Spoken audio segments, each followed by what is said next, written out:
Olá, eu sou Ricardo Terto e você está ouvindo A Vida nos Tempos do Corona, uma minissérie de podcasts produzida pela agência pública que aborda os aspectos e histórias humanas em tempos de epidemia.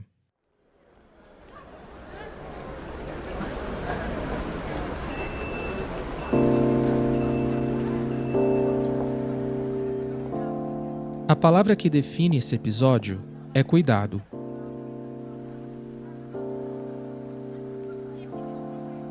Como substantivo masculino, cuidado significa demonstração de atenção e cautela, aplicação e capricho ao realizar algo, e responsabilidade em arcar com seus próprios comportamentos e de outros.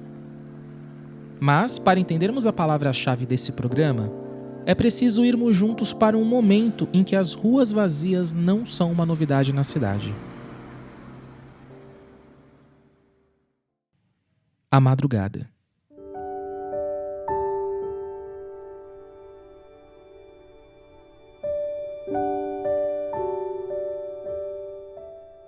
Tudo tem uma história. Uma frase atribuída ao famoso astrônomo Carl Sagan diz que, se você quiser fazer uma torta de maçã do nada, primeiro é preciso inventar o universo. É claro, a gente pode trocar a torta de maçã pelo pãozinho quentinho, bem cedo na padaria. Ou pela calçada limpa. Tem um universo inteiro que acontece antes de tudo o que a gente vê. Com ou sem epidemia, o universo na periferia começa a ser inventado antes do sol nascer, para cuidar das ruas, dos portões, dos pães quentinhos que precisam estar prontos enquanto o outro lado da cidade ainda dorme. E olha, talvez nem nos piores sonhos alguém teria previsto um momento como esse em 2020. A pandemia, a incerteza sobre o nosso futuro, a luta pela sobrevivência. E em meio a tudo isso, surge a certeza de que não é possível prosseguir sem cuidarmos um dos outros. É como se o universo inteiro sacudisse a humanidade para dizer: acorde, acorde, acorde, acorde.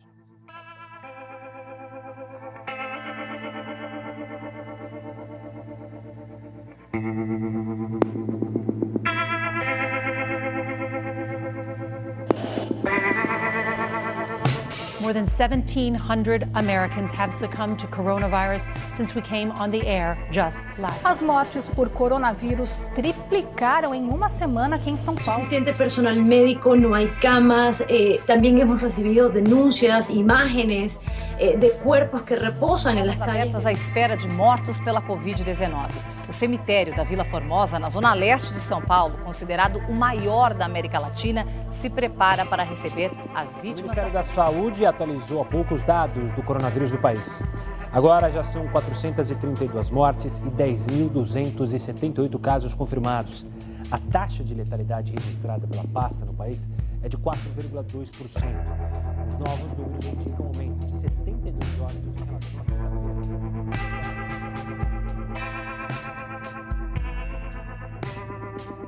Episódio 2: Coronavírus e os cuidados.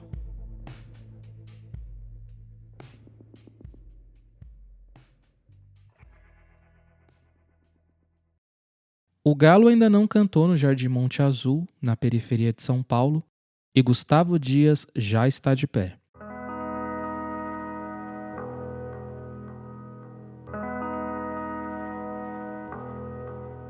O seu trabalho é cuidar das ruas ainda de manhã, como varredor.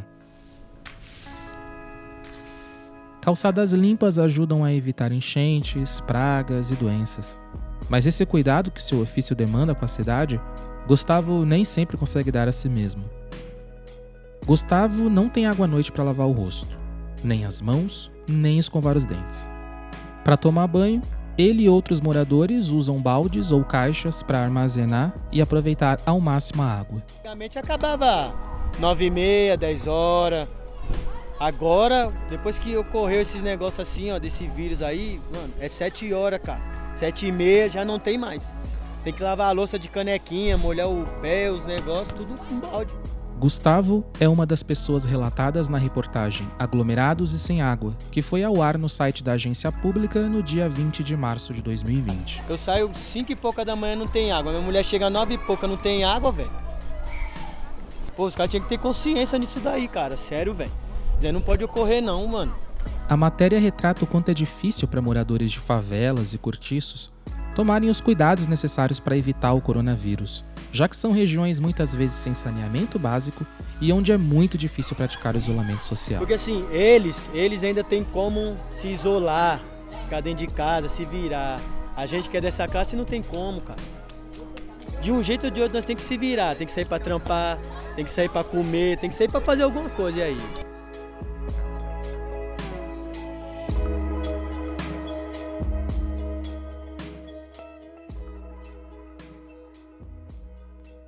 Eu morei no fim dos anos 80, no começo dos anos 90, numa pensão num bairro de São Paulo chamado Belenzinho, com a minha família. Na época, éramos 6 pessoas convivendo em apenas um cômodo. Eu me lembro muito bem do cheiro forte de papa de neném nos corredores, me lembro das brigas entre os moradores, e me lembro que o banheiro era comunitário, um só, para todas as famílias. O isolamento social em condições como essa é muito pouco provável. Acontece que esses locais ainda existem, aos montes em São Paulo. Alguns são bastante conhecidos, como a Baixada do Glicério, que nem fica na periferia, e sim no centro da cidade. O que nos ajuda a perceber que quando falamos em margem, estamos falando de um conceito muito mais social do que necessariamente geográfico. Deixa eu só anotar o seu nome aqui. Essa voz é do repórter Ciro Barros. Ele está entrevistando Mônica Kenka. Isso. Kenka. Você é assistente social, né? Isso. Assistente social é alguém cuja definição do trabalho já é ajudar as pessoas. Eu imagino que o público que vocês atendem inclui o pessoal que mora em cortiços, em áreas de muita aglomeração, né? Ocupações. Ocupações, como é que tem sido? Assim, o que você tem visto por lá? É muito difícil, muito difícil. Eles vivem de uma maneira totalmente insalubre, né? E os vizinhos que estão ali, eu brinco, a gente aqui dentro dessa sala consegue, né? 1 metro de distância. Sim. Dentro dessas unidades habitacionais na ocupação, não dá. É impossível. É impossível, né? Eu já visitei gente que numa sala, metade dessa, moravam 8 adultos. Eu falava, gente, vocês ficam pendurados, vocês dormem empilhados, como é que funciona? Não, a gente joga os colchões e deita para lugar. Não, deita de nada, fica lá, o outro é magrinho, tá? Eles se viram, sobrevivência. Então, veja, algumas coisas, é o que eu estou falando, tá lindo, né? Aparecem vídeos da Itália onde um toca lá uma sanfona, o outro canta. Gente, para quem pode, bacana. E quem não pode, está totalmente fora das condições. Mesmo que ele queira, né, dentro da unidade dele, ter alguns cuidados, quando ele pisa um passo para fora, é esgoto a céu aberto. A questão de saneamento também é muito forte, né? As famílias dividindo um banheiro só. E é aquele tipo de coisa que parece aquelas vilas antigamente, que todas as portas ficam abertas. Então, se o seu filho empurrar a minha porta, ele vai entrar para brincar com o meu. Ninguém vai bater na porta e tocar a campainha, porque isso não existe, né? Então, fica inviável. A Mônica foi apenas uma das pessoas que o Ciro entrevistou durante a reportagem Aglomerados e Sem Água. Ciro, como foi que você chegou ao Glicério e por que você escolheu esse bairro para fazer as entrevistas? Então, Terto, a ideia de ir ao Glicério, na verdade, foi uma ideia de revisitar o Glicério. Por quê? Há alguns anos, eu e mais o Thiago Domenici, o Yuri Barcelos, a gente fez um documentário chamado Não Repara a Bagunça, que ele justamente tratava sobre condições de moradia em São Paulo. Assim, a ideia foi pegar categorias do chamado déficit habitacional, né, que a gente tem elencadas aí, por exemplo, pela Fundação João Pinheiro, lá de Minas Gerais, e tentar ilustrar cada categoria como um personagem no documentário, né? Então, uma das visitas desse documentário foi no Glicério e foi justamente nesse cortiço que eu retornei agora com o coronavírus, né? Assim que essa matéria saiu na primeira semana de cobertura, né? E a gente já vinha discutindo ali entre nós ali, já havia uma preocupação a respeito dessa situação de aglomeração e de falta de saneamento, né? E eu resolvi voltar até lá, esse cortiço que eu já tinha ido para filmar o documentário anos atrás, né? E você pode descrever o local que você encontrou, ou melhor, reencontrou? Então, Terto, para descrever para quem não conhece, né? Ali é um portão, assim, a entrada do cortiço é um portãozinho de ferro, ele fica bem na esquina, quase na esquina ali na Rua do Glicério com a Rua São Paulo. É um portão de ferro com uma corrente passada, assim, e olhando de fora nem parece que tanta gente mora ali, né? Logo que você entra, você tem uma escada, você tem um primeiro andar térreo ali que sai para a esquerda, assim, um pequeno corredor onde moram algumas famílias, mas a grande maioria das famílias está numa parte superior, subindo uma escada, assim. E essa parte, eu até descrevo na matéria, assim, que a gente calcula uns 30 metros quadrados e que moram cerca de 10 famílias, né? Lá dentro são, enfim, um teto sem forro, um telhado e paredes de concreto em volta ali. E o resto são os cômodos de cada família são divididos ali meio que precariamente com as paredes de madeirite, ou de plástico, né? Com o que as pessoas encontram ali para fazer a casa de cada um. Outro ponto que eu queria reforçar, assim, a ventilação é praticamente nula, assim, não há janelas, não há espaço para o ar circular de fora. Olhando ali, eu sentia uma angústia muito grande de ver as pessoas aglomeradas naquelas condições, né? E como você viu os moradores sendo afetados pela possibilidade do contágio? É muito louco, assim, naquele momento em que foi feita a matéria, eu não sei como tá hoje, né? Mas naquele momento, eu saí de lá com uma sensação, assim, de que as pessoas eventualmente não estavam percebendo da gravidade da situação em que elas estavam inseridas, assim. Eu via muita gente, de certa forma, menosprezando a questão sanitária e a questão, enfim, de saúde mesmo que estava sendo colocada e já alardeada naquele momento. Por exemplo, eu vi gente falando, ah, não, mas é uma gripe, aquele discurso da gripe, né? A gripezinha, né, que chegou a se falar.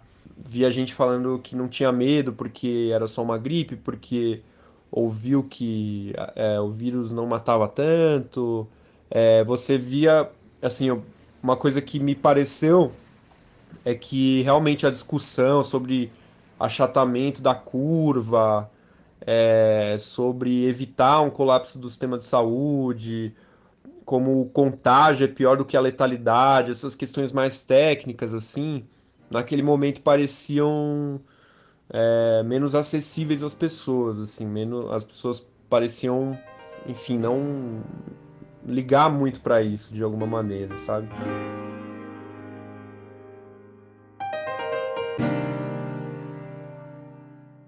A falta de água atinge milhões de pessoas no Brasil e junto dela vem também a falta de informação, tão fundamental ainda mais agora. Mas é no meio dessa falta toda que surgem os cuidadores. Cuidar é algo que você pode fazer de muitas formas, com as ferramentas que tem. Alguns conseguem cuidar usando a vassoura, outros usando a voz e a linguagem. Boa tarde. Mano, é o seguinte, eu estou conversando com comunicadores de diversos estados. Essa voz é do repórter José Cícero. Ele fez a reportagem que foi ao ar no dia 1º de abril no site da agência pública sobre ativistas da periferia que estão comunicando sobre o coronavírus no entorno. E a ideia inicialmente é entender como que está a atuação desses coletivos que estão inseridos em comunidades, em quebradas, em favelas, em periferias, em morros. Como que esses comunicadores eles estão lidando com a questão do coronavírus nas suas produções. Eu acho que aqui na favela as pessoas estão levando a sério, sim. Essa é Yane Mendes. Ela é cineasta da periferia de Recife e decidiu adaptar as informações e terminologias, muitas vezes complicadas, do Ministério da Saúde para os mais de 2.500 moradores da favela do Totó. Mas a gente lida com a questão que é, primeiro, o não diálogo desses métodos de prevenção com a periferia, que fica falando de álcool em gel, muitas vezes, fica falando de lavar a mão o tempo todo, sendo que é muito difícil a gente conseguir ter direito à prevenção, sabe? A Yane conta como que a hashtag Fique em Casa nem sempre espelha a realidade dos moradores das favelas. Aí a galera diz, a galera de alguns bairros aqui da cidade, né, tá conseguindo se prevenir, tipo, tá fazendo seu papel do hashtag Fique em Casa, né? O hashtag Fique em Casa pra gente da favela chega até a ser violento, porque a gente não tá em casa, não é porque a gente não quer, né? Então, assim, acho que eles entenderam o que é o coronavírus, mas como principalmente as informações não dialogam muito com a nossa realidade, as pessoas ficam sem muita opção, sabe? Assim, não dá pra ficar em casa o tempo todo, porque as casas são pequenas e é muito calor, sabe? Não dá pra ficar com o ventilador ligado o tempo todo em casa, porque a conta pega e vem alta, tá ligado? Então, assim, a gente não tem nem direito à prevenção. Acho que uma das lutas maiores que eu tô provocando, assim, externamente, é dizer que a gente não tem nem direito à prevenção, nem direito a sentir medo, sabe?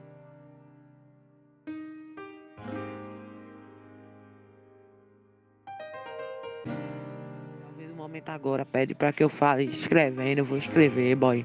Tá ligado? Se precisar filmar, eu vou filmar. Se precisar fazer qualquer outra coisa, velho, pra comunicar, pra chegar nos meus, tá ligado? E pra gente salvar. Porque isso salva, tá ligado? Às vezes é uma ideia cheque que salva o outro, que começa a galera a levar a sério o lance de se prevenir, tá ligado? É isso, pô.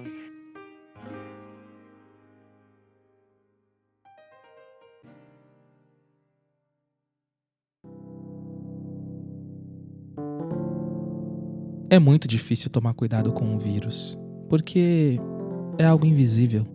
E geralmente a gente só consegue cuidar daquilo que vê. Mas a coisa é que a gente não enxerga só com os olhos. A origem da palavra cuidado é do latim cogitare e significa cogitar, refletir. É interessante pensar que cuidado começa na reflexão. Refletir sobre quem segura o portão, sobre quem varre a rua, quem dá o troco no caixa, quem raciona a água, quem faz a entrega, quem não tem varanda e nem janela. Se a sociedade refletir sobre todo esse universo que é inventado ainda na madrugada, talvez possa cuidar melhor do que vem depois, quando o sol voltar a nascer.